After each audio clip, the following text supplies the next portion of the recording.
deprivation is a huge problem. We are a sleep-deprived nation, and those suffering the most, the 15 million Americans who work late night and early morning shift work. Working these hours can be so detrimental that shift work has been classified as a probable cause of cancer. Lack of sleep can lead to an increased risk for cardiovascular disease, so heart and blood vessel disease, to increased risk for diabetes, and also weight gain. And it's not just overeating. When you're sleep deprived, your body thinks there's something wrong. In one study where participants dieted, those that slept least saw their body consume lean muscle mass instead of fat. In shift workers, when they eat many of their calories during the nighttime, the body is not as well able to cope with the food and not to process it in the right way. To show this, I head to a lab at the Sutter CPMC Hospital here in San Francisco. I'm here for a glucose test. I've had 8 hours of sleep when I drink the sweetened test liquid. My body does what it should and converts the sugar into fuel that it can use right away to power my body. My blood glucose level only goes up about 6%, well within my body's ability to process it with insulin. But in a study where sleep was restricted, they saw insulin lose its efficiency by 21% from even one night's bad sleep. And over time, this increases diabetes risk.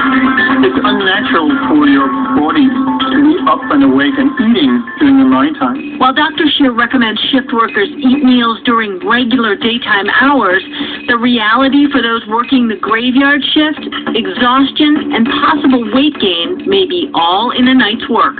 For Good Morning America, Becky Worley, ABC News, San Francisco. Let's get more on this from Dr. Jen Ashton. So much information in there. We saw how some of the shift workers gained weight. Yeah. How does sleep deprivation affect metabolism? So basically, what happens when we are sleep deprived is that there's an overall activation in the brain. It makes us seek out stuff like this, highly palatable, high calorie, high fat, high sugar foods. And it really all, step away. And it all comes down to really two key players, brain hormones. The first one is ghrelin. And what happens when we're sleep deprived is our brain actually kind of makes more ghrelin.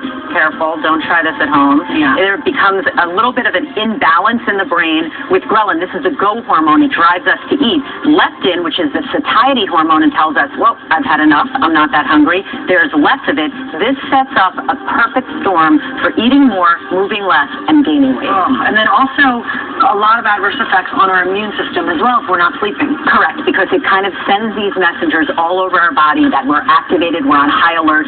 Key players called IL-1, IL-6, TNF, they're all increased, and they have been associated with an increased risk of cardiovascular disease, certain cancers like breast and colon, and mood, depression. Well, we know it can affect our behavior and a lot of irritability. Exactly, Yeah. and it's not just irritability, George. People think, like, I'm handling this, I can do it. Not so. We know that people who are sleep deprived, they have effects on their memory and learning. They have poor athletic effort, so if you're not hitting your mark in the gym, this might be why. I'm literally like, check. There you go.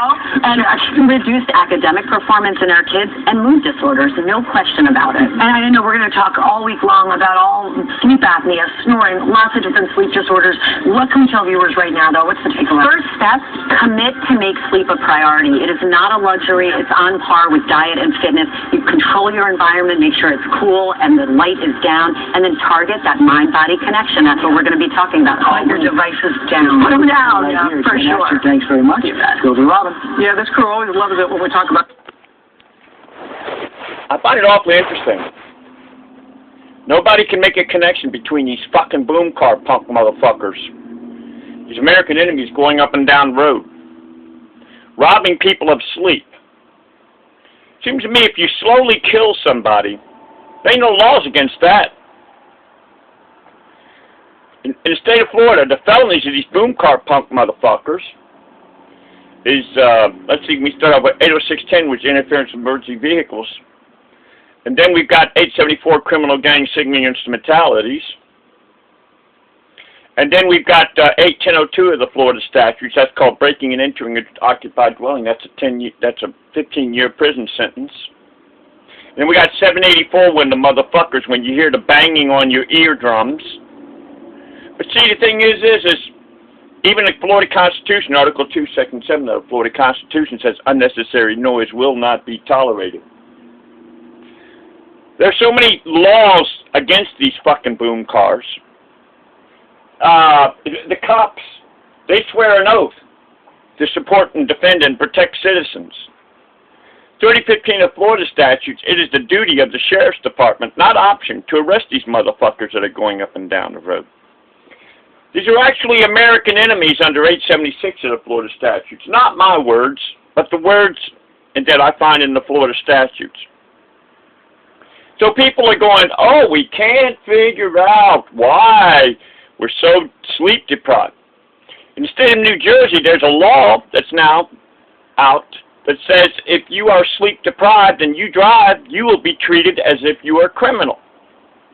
Think of how many people will push their driving. So the thing is, this is the way these boom car punks, what these motherfuckers do. These sneaky ass motherfuckers.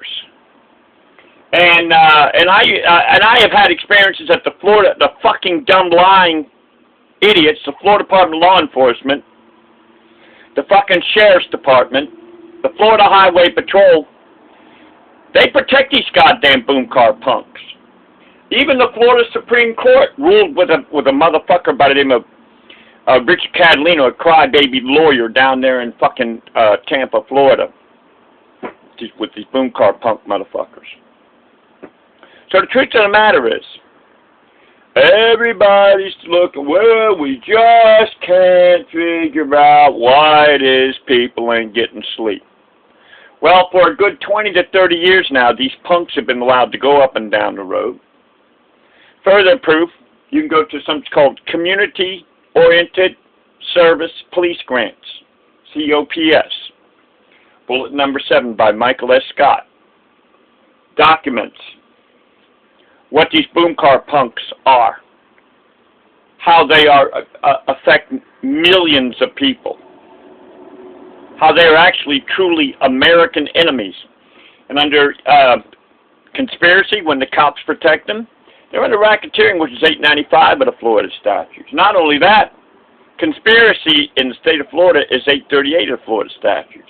Not only that, the cops and the boom car punks says right in every cop's manual, United States Code, Title 18, 241, 242, it's a $10,000 fine and 10 years in prison for anybody to conspire or actually accomplish in violating anybody's guaranteed born United States constitutional rights. And I believe one of them is the right to be able to get sleep, the right to be able to live in your home in peace and everything like that.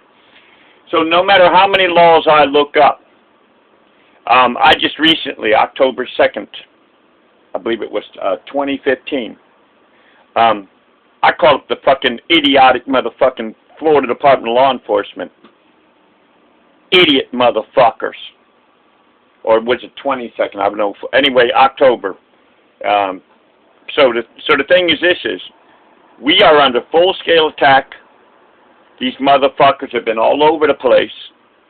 Cops love them. Why? Here's the reason why cops love these boom car punk motherfuckers. These louds, they know that through noise, it's going to irritate people.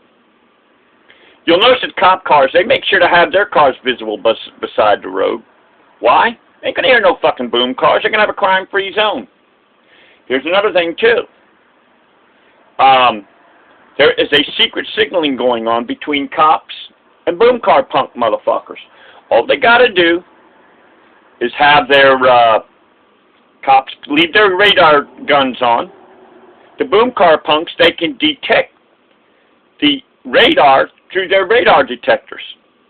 So what happens is, a long time before the boom car is in sight of the cops, they automatically can detect the cops.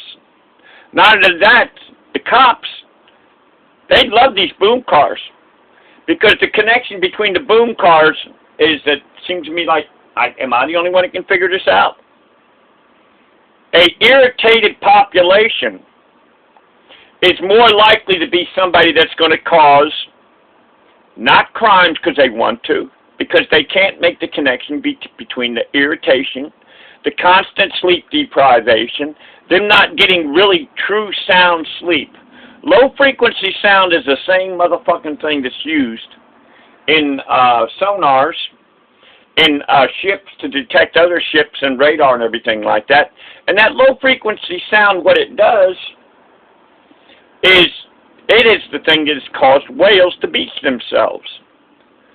Even during that tsunami that happened, I guess maybe 5 years ago or something like that, the animals were able to detect that there was something coming where the humans didn't know it, because it was super low-frequency sound.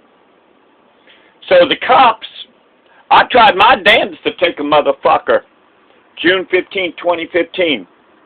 I tried to take this motherfucking cop in Panama City, Florida to court, because I know the laws to put that motherfucker in prison. And I would open up and expose the fact that there is a protection racket that's going on with these boom cars and the cops. And another thing is, the cops will use this excuse, oh, well, these are disenfranchised people. Well, maybe we could make a connection by helping them out in their hobby. And it ain't a motherfucking hobby. These are actually terror devices under 876 of the Florida statutes. Cops love these boom car punk motherfuckers. And not only that, see, a sick, sadistic motherfucker is the type who has no compassion for people. When I called the fucking dumb lying idiots, Florida Department of Law Enforcement, they were looking for laws not to protect citizens, but to avoid protecting citizens. Yeah, I busted them motherfuckers. Go to YouTube, Jimbikeman, code name. That's how you can find it. FDLE. Look under FDLE and you can see where it says protect criminals and protects terrorists proof. And also go under Jimbikeman, robbed of a jury trial, and Jimbikeman, robbed of a jury trial proof. And I can prove to you that the cops were being protected by the judge and the prosecutor, Brittany Forrester. I tried my damnedest in Panama City, Florida, Bay County, Florida, to get a jury trial. I went through 6 months of hell. I had to go to every court appearance. The fucking cop didn't have to go one motherfucking time. So anyway, I'm far from perfect, but when I know there are things that are wrong, I believe it is our godly duty, and we will be held accountable that when we do not verbalize what is wrong that is greater than our sins. So this is Jimbikeman here, signing off right here, proving about the boom car punk motherfuckers are actually American enemies.